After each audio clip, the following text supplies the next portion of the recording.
experience and knowledge I earned working at the daycare with the children and staff helped me provide good care and nurture my own grandchildren. I joined the daycare as a placement student with the older kids, big kids, and after I finished my placement, I was called to come and do some shifts. So one child, when I went to the daycare, one child came. He ran to me with his tears in his eyes and said, "I missed you so much. Where did you go all these days?" And he didn't allow me to leave. So this made me very emotional and memorable. Hi, I'm Charles Novogrodsky, an early volunteer at the Sussex Daycare, and then pretty soon after that, in 1970, a father at Sussex. So I have many memories, very fond memories, and lots was learned. But one thing I would recall is after we established the second daycare at Devonshire, and I think the occupation was over, so maybe the kids were already into their second year at Devonshire. We had a giant yard at the Devonshire Daycare, and we discovered that one of the frat houses on St. George Avenue had put out a giant bathtub. They were throwing it out, so a bunch of us went over. We carried it back to our Devonshire lawn. It was the size of 2 or 3 bathtubs. Our kids didn't wear many clothes anyway, and in the summertime they really had fun splashing around in that bathtub, and it felt like we'd gotten away with something, so to speak. I mean, where would you ever find such a bathtub, and let alone get it for nothing? And it was a little iconic and lots of fun. The kids got older, they had to go to school, kindergarten, and a bunch of us marched over to meet Laura Schisler, the at that time famous principal at Huron Street School. We had our requests. Maybe we posed them a bit as demands. Our kids should call the teachers by their first names. Laura Schisler said no. We'd like to keep our kids all in the same class. She mostly said no to that. Nevertheless, our kids got enrolled in that kindergarten, and we would round them up and march them over. So it was an interesting interface between our alternative co-op daycare and the regular school system. But then we got lucky because the kindergarten teacher was Mimi Gillies. She loved music, and our kids knew music. We had guitar, we had piano at the daycare, and it smoothed the transition. Hi, Greg Hefnestall here, father of Jemima, who's now in grade 9, and Morag, who's in big grown-up person kids. My favorite memories of campus co-op. Well, the first thing that springs to mind is doing the shifts in mid-kids back in the building across from the old building. And I was freaked out. It was right after lunch. All the kids had gone off to nap. And one boy, Liam, would not nap. Ever. Any of the months that I was doing the shift. But he would come out and hang out with me on the platforms at the side of mid-kids. And I could make that boy laugh like till he couldn't breathe, and all I had to do was talk to him in a funny voice. I had so much fun. That was good. I have too many memories, but I think the one that counts the most is the fire. And that's a bad memory, but it isn't. Like from the very first phone call, I was at home and the phone rang and it was Rob, and he said the fire had happened. And then the chaos of having to set up at 519 Church. But you know what? The coming together, the going into that burned out building, the pulling out all the crap, the helping get it set up, the working together as a community, as a team, as a family, and rebuilding our daycare. That's my favorite, I think. That and the drag queens at 519, the kids staring raptly as all these beautiful people would walk through in those dresses. Those are my favorites. How did campus co-op affect me as a parent? Affect my family? I'll tell you, it made me a better parent. Absolutely no doubt about it. 100% straight up a better parent. Working together with those people, doing our shifts, being able to share ideas, share concerns, see that other people are going through the same thing. It was a community. That's all I can say. And that made me a better parent. So thank you, Campus Co-op. Thank you very much, and happy birthday. I first started working at Campus Co-op in 1974. I left after 4 years, it's 1978. And the importance of the experience at Campus Co-op was highlighted for me recently when I retired from the CBC as a radio producer after a 25-year career. And I was recounting to a colleague and friend the various highs and lows of my very rich and layered experience at the CBC. But then at one point I paused and I said, but you know what remains probably one of the most important work experiences I've ever had? And I told them it was the 4 years I spent at Campus Co-op. Now, why was this experience so important? Well, at the time I was probably 24 years old, and it was my first real experience of community, of a workplace that was non-alienating. There was such care and compassion. I mean, we were young, and we, like a lot of young people, we could sometimes step on each other's toes, but there was always, the bottom line was not about what you can do for me, but it was about how we together could make a great environment for the children, a positive experience for the parents. It was a really rich experience for me, and I continue to reflect upon it. I especially get particularly excited about meeting kids who were like 5 and 6 at the time, who are now adults. As a matter of fact, adults who incidentally are reaching middle age themselves and have children. A few years back, I think it was 2007 actually, I did a radio documentary. I found some tapes of the kids that I used to care for at the daycare, and I used to bring a recorder and interview them, pretend that we were at a radio station. I was interviewing them. Anyway, I found these tapes and I made them I used them for a documentary, so you'd hear a child's voice that was at the daycare, and then you'd hear them as an adult. And that was a wonderful experience too, because they too had such positive experiences of being at daycare. So it was and I assume continues to be a fabulous place. And I'm very grateful for the time that I spent there. And yeah, it was wonderful, and it's wonderful to have been part of the committee to plan for the 50th anniversary of the daycare. So there you go. Every time I think of Campus Co-op, I smile. It was a beautiful experience.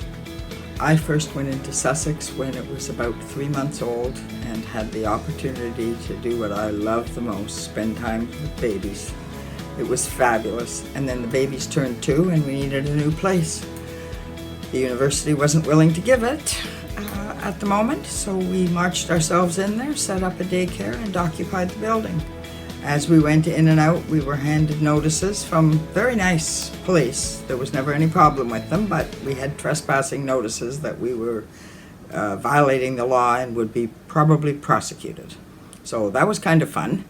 Another thing about the occupation that I smile about every time was the beautiful and wonderful Marxist group who would give us instructions on how to manage when the police came through the windows trying to pick up the children and us. So that was a lot of fun.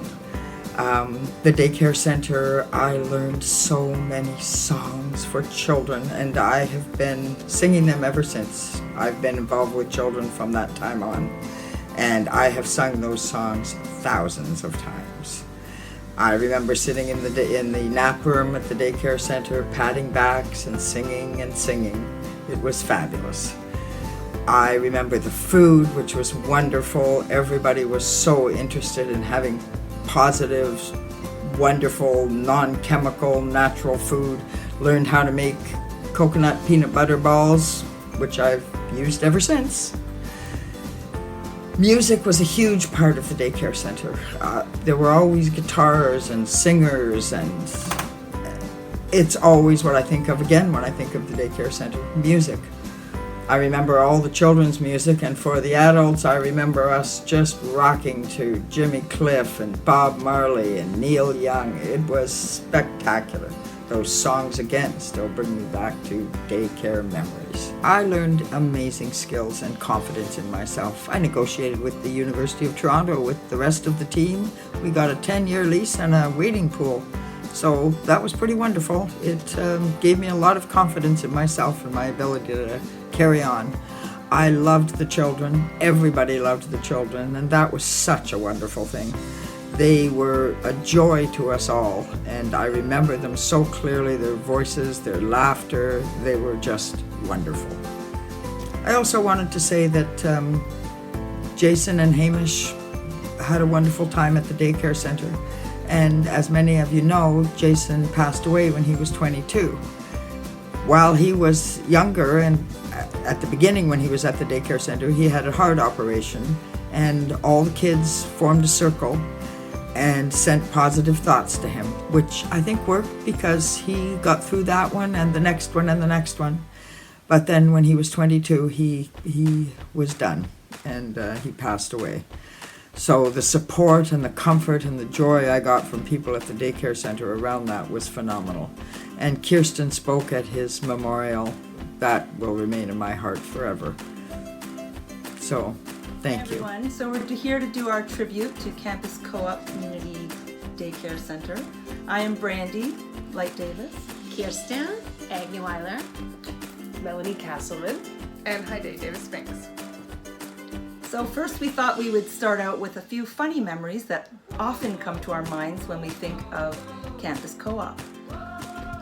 Okay, so for me, I remember when we used to escape up to the attic and try to jump off the roof. Super fun times. Safe too. Very safe. I remember a lot of nakedness, a lot of naked children, a lot of going into the little house inside the daycare and playing doctor and things like that. Penis and vagina, penis and vagina. Yeah, I remember seeing Tristan, I think it was, up on a fire escape in the neighboring building, maybe 3 years old. That was quite an interesting time. Yeah, I remember getting berries in the back of the daycare center where we weren't supposed to go, but that made the berries taste that much sweeter. So I remember one particular story for me that stands out was when there was a fire door in the basement near the nap room, and I actually got my finger caught in the fire door and was there for a while and couldn't get the door open because it was so heavy and I was so little. But eventually I was saved by Michael Burns, and he just whisked me upstairs and took me down the long hallway to the change table with the big windows and right by the bathroom with the little toilets and sinks, and I felt that by that time I was in good hands and I was well taken care of afterwards. Mm-hmm. So some of the risky kind of crazy things ended up turning into something wonderful as well. Some of the well taken care of that relates to him. So my favorite daycare memory was when I was quite little and I fell asleep in the lap of Janet Skelly on the front lawn, and she was wearing a princess dress with all these thin layers of like chiffon or something, and I was curled up on her lap in between them out on the grass as the sun came down on me. And I just remember feeling so nurtured and cozy and everything, and that's one of my kind of great daycare memories, is having so many grown-ups who cared about how we were doing and wanted to take care of us. Mm-hmm. Mel, you had one about your grandpa. Yeah, my grandfather used to pick me up after work every day in his red car, and I remember getting really excited about my grandfather coming to see me and greeting him at the gate, and it turned into a big thing where all the kids would run to the gate and yell "Grandpa." Super cute. And I think for all of us, just knowing each other from such a young age and being a part of that amazing community just led to us. A lot of us had friendships at school as well that grew stronger and deeper over the years, and as you can see, we're still friends today. So good friends. We're not getting together for that. No, we get together regularly. Yeah. This is our Yeah, daycare stimulated a community, and then another community to another community. And now all our kids know each other too. And one more story I'll share. I remember straddling a porcelain bathtub, naked, with water spraying everywhere. And many kids all around you, as I recall. oh yes, there was a whole bunch of us doing this dangerous activity that would never be allowed nowadays. But I think from those types of experiences, we all really learned a sense of adventure, and we learned how to figure things out in a way that may not be happening nowadays. And I really think that's been a benefit to all of our lives, and have developed who we are, because of that.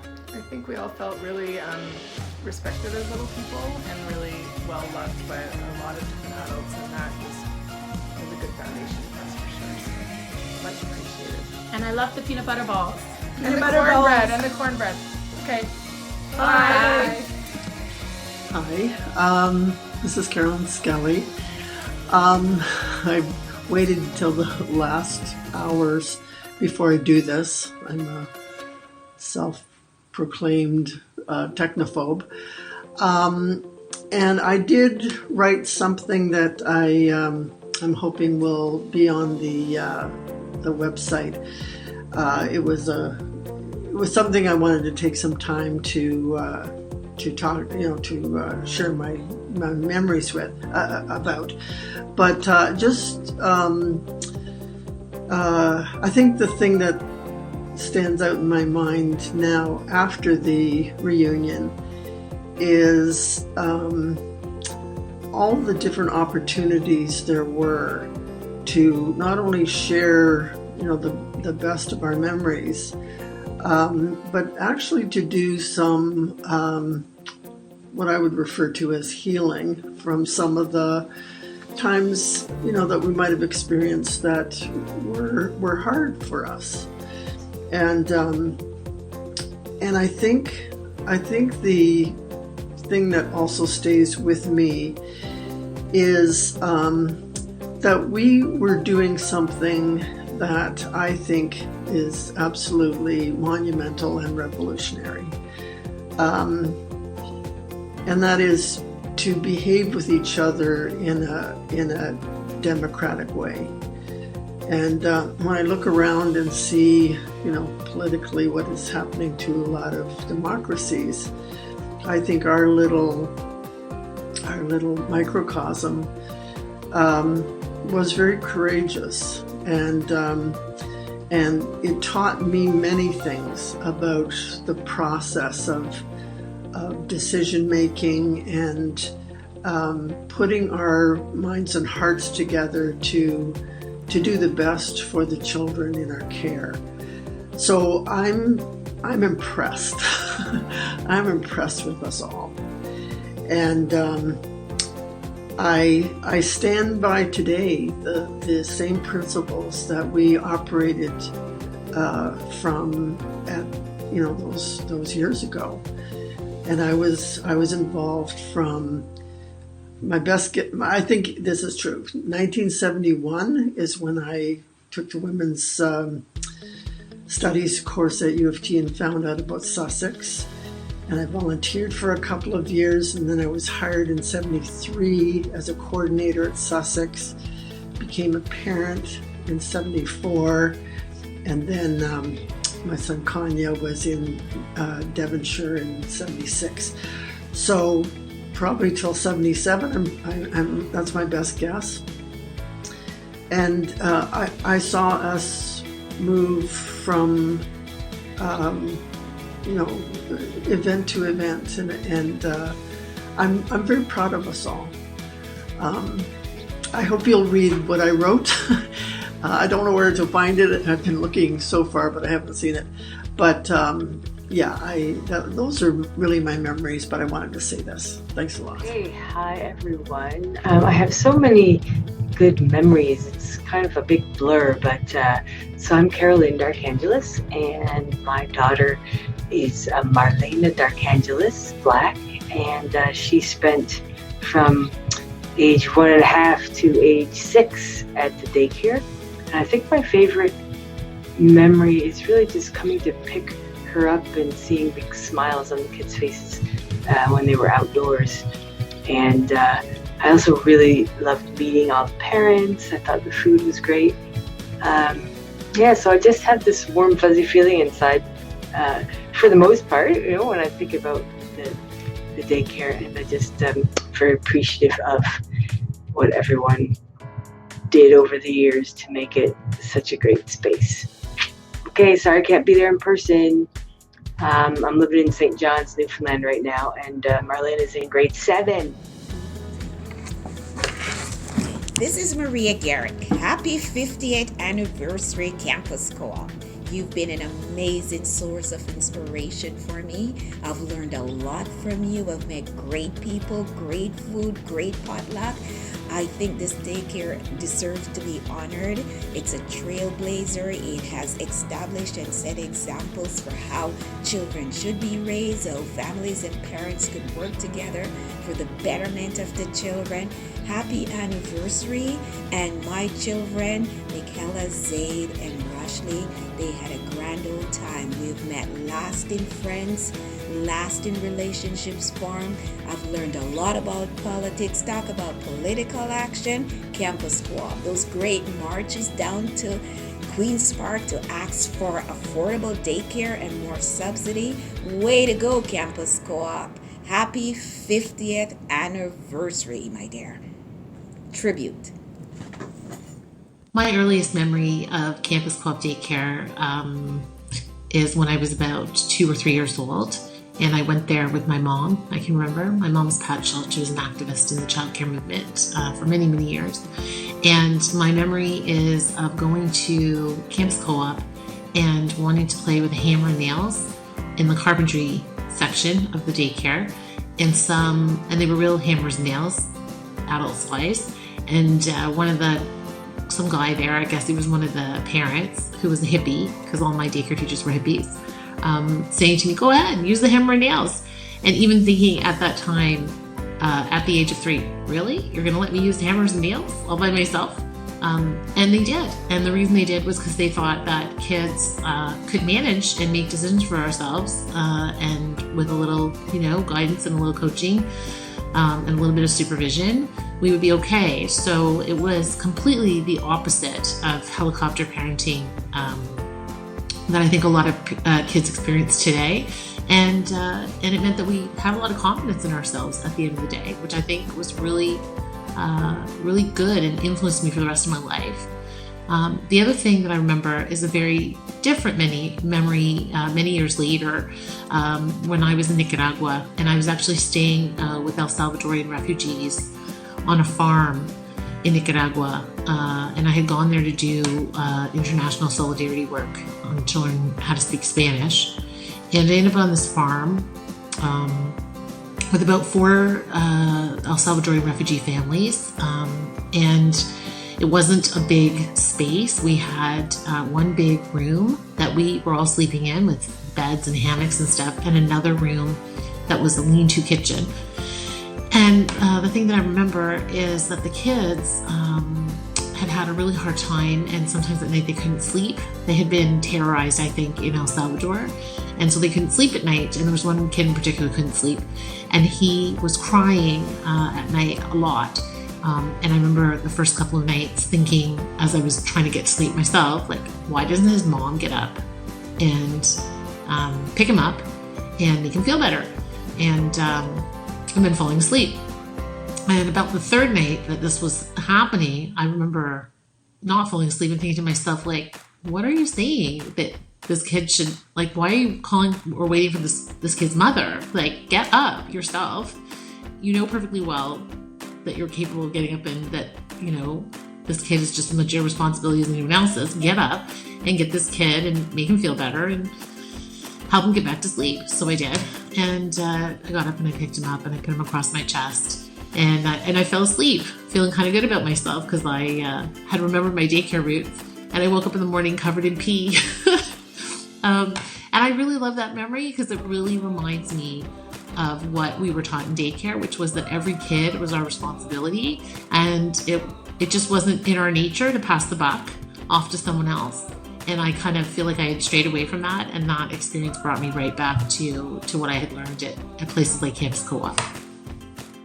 The other thing I wanted to talk about was the impact of Campus Co-op on my life. And I grew up in the intersection of 3 social movements: the Trotskyist movement, the feminist movement, and the childcare movement. And I would say of the 3, the childcare movement is the movement I have the most lasting connection to and that had the most impact on my life. And I think the reason for that is because it wasn't a movement that was about ideology or political debate primarily, although those, there was obviously those things were in play. But it was really about parents who were spending an enormous amount of time thinking about how to create an experience for their kids and a childhood for their kids that was radically different than the experience that they had had. That's what I think. And they did a really amazing job of creating an alternative space and an alternative way of growing up that I think a lot of kids didn't get an opportunity to experience, but we did. And as a result, I feel like it set a bar for me about what it means to live an alternative life that's not just about rejecting what's happening in front of you, but actually thinking, oh, there's an alternative that's possible, that's about being collective and being interested in environmentalism and feminism and pacifism, and those things are things you can do, and you can live in a different way than the way that the people around you, a lot of people around you, are living. And as a result of that, I could also move into other spaces as I got older that reflected those values because they felt very familiar to me. And so I went on to alternative schools like Seed and West End Alternative, and I went to Grindstone Island Summer Camp, and I lived in the Bain Apartments Co-op for 30 years, which is very much about similar values to Campus Co-op. And those were really all experiences that were about functioning cooperatively and collectively with people, and were very valuable to me. In the last decade, I've spent a lot of time in Cuba, and I know that one of the first things that I thought about Cuba, having been there a few times, my impression was that I was actually at daycare, but on an island where everybody gets to be a member of the daycare. Like, Cuba felt exactly the same to me as being at daycare, actually. And so that has been very valuable for me. And I wanted to say that to the parents who built Campus Co-op and other spaces, adults who built other spaces like that, because I think as an activist, a lot of the time, it's easier to dwell on the fight you didn't win.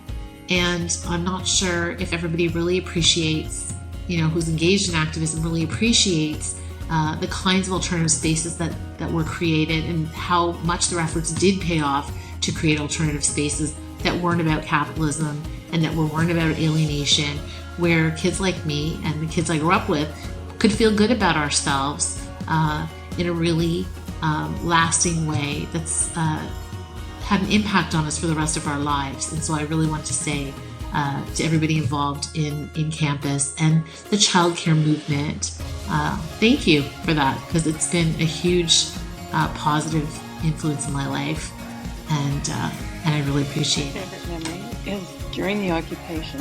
Jan was not yet 1, and he was just starting to crawl.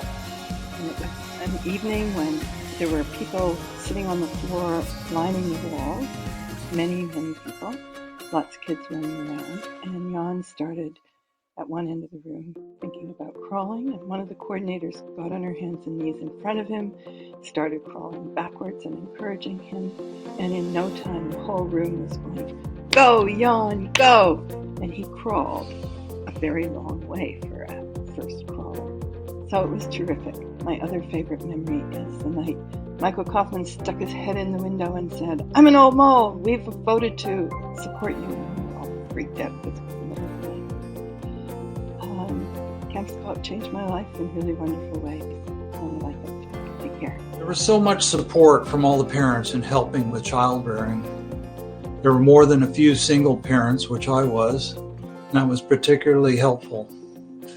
I was there when we took over the building, and there was a very powerful sense of community and that we were doing something really important. Occupying a building 24/7 with 15 adults and 5 kids every night at the beginning was an amazing experience. Meetings once or twice a week, we tried to remain prepared in case there would be a physical confrontation and possible eviction. There's another time that stands out in particular. There was one child who was really aggressive.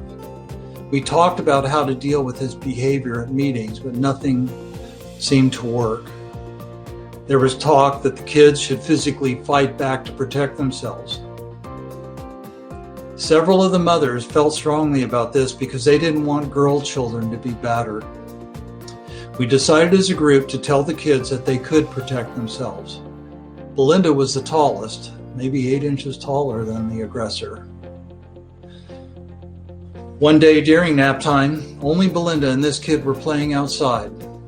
A few of us were sitting on the steps chatting, and we had taken our eyes off of them momentarily. All of a sudden, we heard a scream. We turned to look, and Belinda was dragging him by his hair across the lawn. I immediately ran to intervene. They were both in tears, and we comforted them. Magically, the issue was resolved. Not very easy. But I've got it on here now, and I've been avoiding this because the daycare was so important to me. And, well, one of the reasons why it was important, a good example of how important it is that my daughter, who met a lot of children when she was 2 in 1973, is still best friends with many of them. And I am still close friends with many of the people from 50 years. That certainly says something. You know, at the reunion that happened last week, I talked to an old gentleman who I think was one of the founding members. And I introduced myself and told him when I came. And he said to me, "You brought order to our chaos."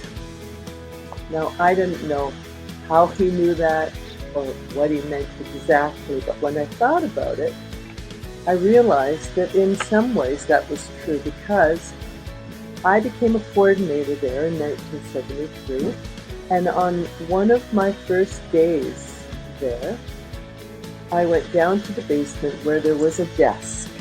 That's all there was, a cement floor and a desk. And there was a pile of paper on top of the desk. And so I started looking through it. I was the business coordinator for that week. We switched every week. We switched to a different task. We were the cook. We were business coordinator. Maybe we were on nap room duty, something like that. Anyway, I found the application for our license, which everybody else was waiting to get a response from the government. Well, I carried on the application and henceforth we got our license. One of the important things I learned at the daycare was how to talk to children. It's like Charlie was saying, was it Charlie? I think it was Charlie at the reunion was saying that we called the children little people. And that meant that you spoke to them like they were people. Not little creatures, not animals,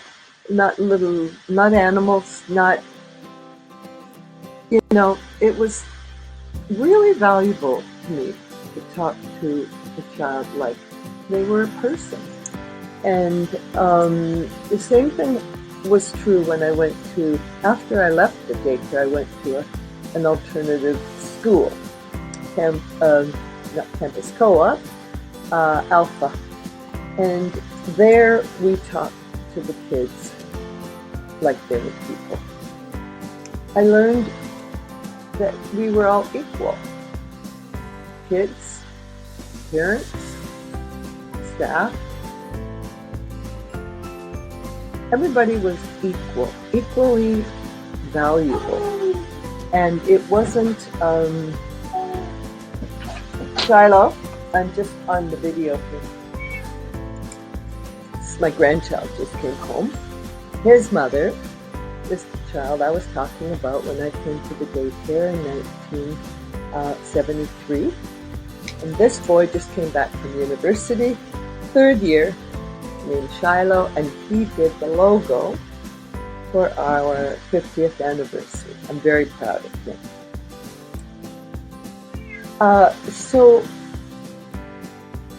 the other very important thing I learned at the daycare was a commitment to problem solving. Now that has served me forever.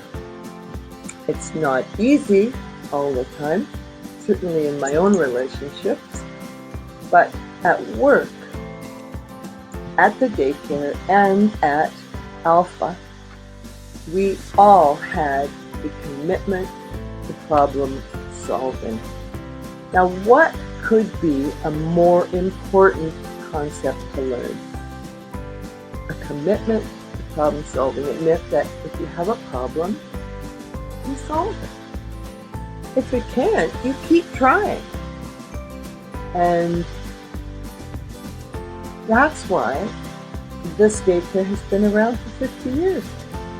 Not that they didn't have any problems, because they had many, same as Alpha, major problems. The commitment to problem solving. Solved those problems and they carried on. We carried on.